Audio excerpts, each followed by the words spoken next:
I've been training like a pro for 5 years and I'm playing football at the top division in my country. So today I want to talk about the number one thing that was holding me back since I started taking football seriously. Overtraining. To tackle this problem, I'm going to share with you 4 mindset shifts so that you don't fall into the same trap.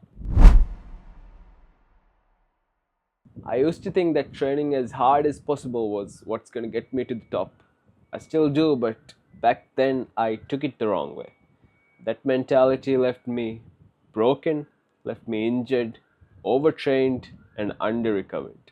But through experience and training with top level players, I realized that the reason pro athletes can train for so long consistently is because they are experts at managing their load. For me, it's about doing small things that can help me. It's about doing them consistent, You need to do the work consistently. If you don't do it consistent, I don't think you should do anything. People are going to think of the hardest session ever in the gym. They see that I'm just skipping around, acting cool. You don't always have to be high intensity. Exactly. Sweat ripping. Exactly. You don't have to go all out in every training session, but when you do, that's when you give 110%. Training consistently is far more important than training harder than everybody. If you train so hard that you can't even perform in the next training session, what's the point of training hard?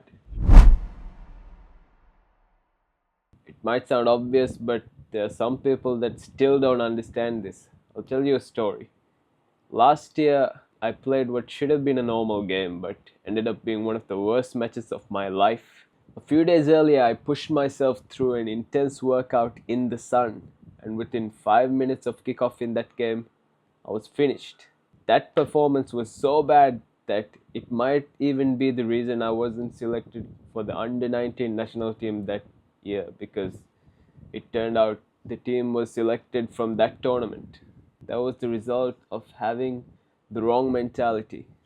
But if you change your thinking so that every training session is about preparing your mind and body for game day, then you will automatically train in a way that you're not exhausted and fresh when game day comes. This is so important because the game is where everybody sees your performance, not at training. And the team training sessions are where the coach sees your performance and picks you to the team. So if you're doing any extra training session alone, it should be preparing your body for the real training session. Imagine trying to do more than everyone else, but you're tired as more doesn't mean anything if you're training at a lower quality. You need to be smarter than that. Sometimes you need to train less so that you're fully recovered for the next training session. Compromise quantity for quality.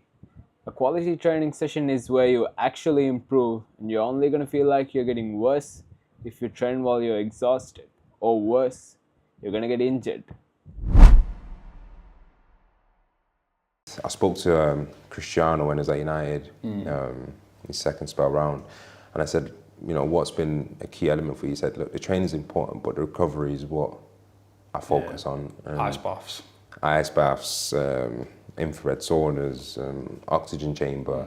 Axel Tuanzebe says that Cristiano Ronaldo, one of the greatest athletes of all time, focuses more on recovery than he focuses on training. That alone should tell you about the importance of recovery. Training is only like 2 to 4 hours a day, but what you do in the rest of the day is what determines how good of a player you become. Talent is what everyone looks for, but it doesn't matter how talented you are. If your habits outside of the game is shit, you're gonna fail.